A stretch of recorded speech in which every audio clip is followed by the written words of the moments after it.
greetings, it's Ian from RTO here. Welcome to Monday, and being putting the clocks back, we get some extra light in the morning at the moment, so I've took well advantage of this. So we're going to continue with the Richard Thompson story, and we're going to look today at his 1980s albums. There's some pretty good albums in here. Some tracks are a little bit 80ish, but then again we are in this sort of that era. So 5 albums, and coming in at number 5 is actually his 3rd solo album, and it was recorded and released in 1983 after a 10-year collaboration with his former wife Linda even. And it's his first original solo material since Henry the Human Fly. So playing on here is Richard Thompson guitars and vocals, Dave Pegg, wonder where he knows him from, bass guitar, same with Dave Mattox on drums, and Simon Nicol on guitars. Peter Zorn plays saxophones on here. Pete Thomas plays saxophone. John Hyatt, Bobby King and Clive Gregson supply the backing vocals, and a name that keeps cropping up in Richard Thompson's solo stuff, John Kirkpatrick on accordion and concertina. Ali Bain plays violin. So the first track on here is a really nice track called Tear Stained Letter. Really uplifting. It's got a little bit of a shuffle to it. It's got some great drumming from Dave Mattox. Pretty solid track to open the album. How I Wanted To. Nice gentle track this is. It's got a really super little guitar solo on it, and I do like that one as well. Both Ends Burning. Great track. Great vocal from Richard. Solid playing on this. You've got the backbone of Fairport Convention playing, you're always going to get a solid sound. Then we get my favourite track on here, A Poisoned Heart and a Twisted Memory.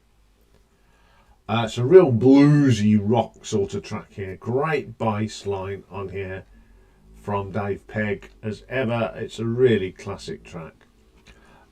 Where the Wind Don't Whine, probably the weakest track on here. It's a bit wishy-washy, not my favourite track. The Wrong Heartbeat. Yeah, this one's okay. It's not as strong as the opening tracks, but it's half decent. Hand of Kindness. Really like this bass line. It's a great vocal, but the actual structure of the song isn't that great, but the bass and the vocals are okay. Hand of Kindness is mediocre. Then we have Devon's Side. I like the guitar work in this. It's got a nice tempo to it, pretty good. Two Left Feet is the last track. It's an upbeat folk song. It's okay. This is an album I prefer the first 3 or 4 songs. They are absolutely brilliant. The last ones are okay, but they sort of not as good as them first ones. So I'm going to give this one an RTO ranking of 6 out of 10. Okay, coming in at number 4, his 5th studio album, released in 1986, and it's called Daring Adventures. So Richard on this one is playing guitars, does the singing, plays a mandolin, the dulcimer and the theremin. Mitchell Froome plays keyboards and theremin. Jerry Sheff plays bass, guitar and double bass. Mickey Curry plays the drums. Excuse me. Jim Kelter plays the drums and Alex Acuna plays percussion. I think I need a drink. Excuse me, folks. Oh, that's better. We got Christine Collister and Clive Gregson on backing vocals. John Kilpatrick on accordion and concertina again. Philip Pickett on Schwarm Crumhorn recorder. Oh dear. Chuck Fleming on the fiddle. Brian Taylor, Brian Taylor and David Horney and Peters play some brass. He finally got through that. Oh dear, Grisunde. Okay, the first track is called A Bone Through Her Nose. Second favourite track on the album. It's a great little rock groove on this. Some nice guitar work. Great vocal from Richard. Then we have Valerie. Reminds me of some of the Bruce Springsteen stuff of that time, Born on the USA era, it's okay. Missy How You Let Me Down, very soulful this is, some nice keyboard in the background, not a bad track. Dead Man Handle, my favourite track on this album. It's a nice little 80s rock folk song. I don't mind that one at all, it's really good. Long Dead Love, it's got a great bit of Hammond organ on it, which adds that richness at the beginning, some nice tones on the guitars. Lover's Lane isn't too bad, it's got a nice vocal from Richard. It's a very simple song, nothing wrong with that one. Nearly in Love, not a big fan of this one. I think it's a little bit too commercially sounding for me. Jenny, I like the brass on this, super, and it's a great vocal from Richard. Baby Talk, another sort of 1980s Bruce Springsteen track. Don't know if he's trying to be Bruce Springsteen, but it reminds me of that. Cash Down, Never Never, a bit higgledy-piggledy this one, not my favourite track on the album, I'm afraid. It's just a little bit disjointed. How Will I Ever Be Simple Again, brilliant track, great vocal, some lovely guitar work on this one, really enjoy that one. And the last one on here is Al Bowley's In Heaven. It's got a nice country feel to this, and it's a great vocal from Richard. This is a pretty solid album. There's a couple of tracks that sound like Bruce Springsteen, Born in the USA style, but it's pretty solid. So I'm going to give this one an RTO ranking of 7 out of 10. Okay, coming in at number 3, the fourth one from 1985. Across a Crowded Room. Richard plays guitar and vocals. Guitars Simon Nicol. Drums Dave Mattox. Bruce Lynch is on the bass guitar. Dave Batelli on alto saxophone. Pete Thomas on the tenor saxophone. We've got Christine Collister, Phil Barnes, Clive Gregson and the Sultanas on the backing vocals. Sultanas. Alan Dunn on the accordion, Philip Pickett on the Schwarm, Cromhorn recorder and symphony. When the Spell Is Broken. I love this, especially when you've got Simon Nicol and Dave Mattox playing guitars and drums. One of my favourite tracks off the album. You Don't Stay, some interesting guitar work on here. The backing vocal's pretty solid. Not a bad track. It Ain't Going to Drag My Feet No More. I ain't going to drag my feet no more, sorry. I like the accordion on here. It really is nice from Alan Dunn. Gives it that sort of folky feel to it. Love in a Faithless Country. Not fan of this. It's a bit weird. It's not a folk song. It's not a rock song. I don't know where it is. It's probably the worst track on the album. Fire in the Engine Room. Now this is a little bit different. It's very quirky. I like Richard's vocal. The drumming from Dave is pretty good as well. Walking Through a Wasted Land, a little bit different, lots of nice saxophone on it, which adds to it and makes it a pretty solid track. My favourite track though is Little Blue Number. It's a bit of rock and roll thing with a bit of pub rock thrown in there. Great riffs, solid track. She Twists the Knife Again. Some lovely guitars on this. Dave's drumming is fantastic. And the last track, Ghost in the Wind, really haunting sort of sound on this. I like the guitar and I like Richard's vocal delivery on that. Now, unfortunately, the critics didn't like this album, but I think it's got some good tracks on it. And when you've got the Fairport Convention connection on it, it works for me. So I'm going to give that one an RTO ranking of 7.2. Okay, coming in at number 2, the 6th album from 1988, Amnesia.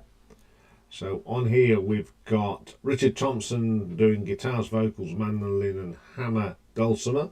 Mitchell Froome again on the portative organ, the Regal and Chamberlain and Stereophonic Optigon. Electric harp, organ. Jerry Sheff plays bass on some of the traps. Tony Levin plays the bass guitar and stick on some as well. Mickey Curry and Jim Keltner take care of the drumming on this album. Alex Acuna is back on the percussion. Christine Collister and Clive Gregson once again doing the backing vocals. And John Kirkpatrick's back on the accordion and brass and vocals and concertina. First track, Turning of the Time. I quite like this. It reminds me a little bit of early Dire Straits with that guitar work. Very, very good. Gypsy Love Songs. I love the start of this. And then the brass comes in. Solid track. Second favourite on here. Great vocal from Richard. Reckless Kind. Pleasant enough. Not one of my favourites. Jerusalem on the jukebox. What a good bass line and the drumming. And that's as far as it goes. I Still Dream, a nice ballad, lovely guitar work, and another super vocal from Richard on that one. Don't Tempt Me. This has got a very strange tempo. It's weird and it's a little bit off kilter. Not a big fan of that one. Yankee Go Home, a really upbeat folk song. Nice vocal from Richard. Favourite track on here is Can't Win. Again, it's got that finger picking guitar that you associate with Dire Straits. Excellent track. Waltzings for Dreamers, a lovely little song.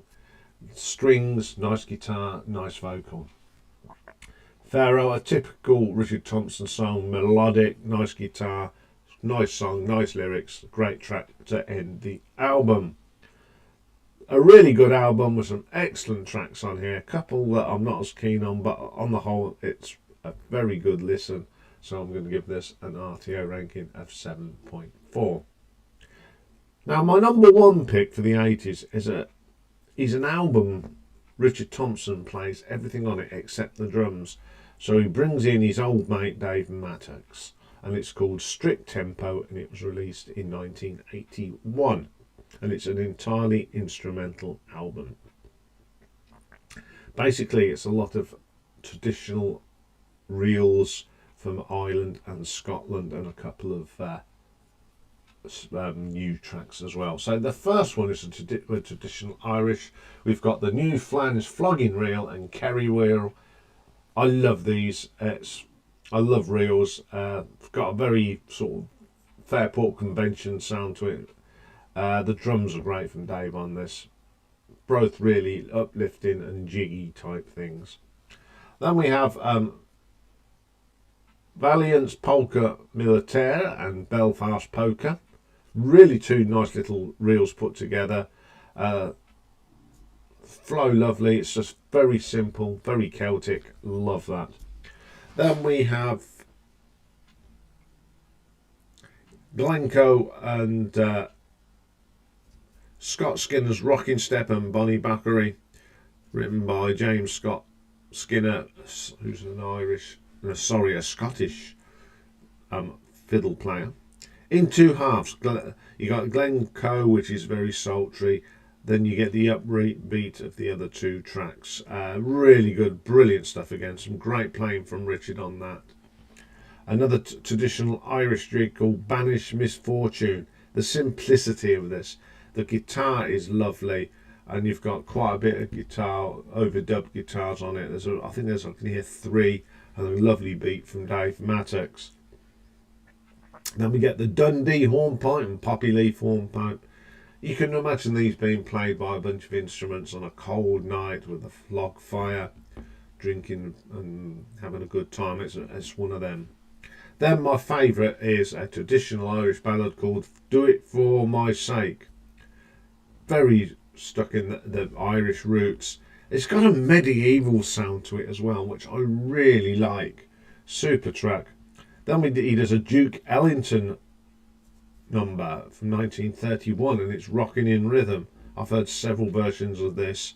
It's just brilliant how there's a little twist of folk jazz history here. Lovely sort of track. Then we have another sort of traditional jig. It's called the Random Jig and the Grinder. Two little reels put together. It's a very shuffle, and the grinder just speeds up, and there's some lovely mandolin in that track. Then we got some Scottish sort of folk. We've got Will Ye Na Come Back Again? Come over the stream, Charlie, ye banks and braes. Now the ye banks and braes, the lyrics are by Robert Burns, no less. This is the weirdest one on here. It's really good though. It sounds like done on a drunk night. And then we have a little English Renaissance, a bit of Roughy Tufty and No Such a la Mode de France. The first bit, Roughy Tufty, I love that title. It's very medieval sort of thing. And then No Such a That is more of a rocky one, really good. Then we have Richard Thompson inspired, and it's Andalus and Radio Marrakesh. Now this has got a real feel to cultural Moroccan music. Having been to Morocco, I really get this because some of their folk music in Morocco is outstanding, and that is really good. And the second one is another original composition, and it's the Knife Edge. It's just a little jig with a real shuffle reel. Excellent, some great guitar work from Richard on that. Now this is an excellent album. It's an album that I didn't really knew it existed. It's got some real traditional reels and jigs, and I have such a passion for them. Richard Thompson, Dave Mattox were brilliant on this. So I'm going to give this an RTO ranking of 7.5.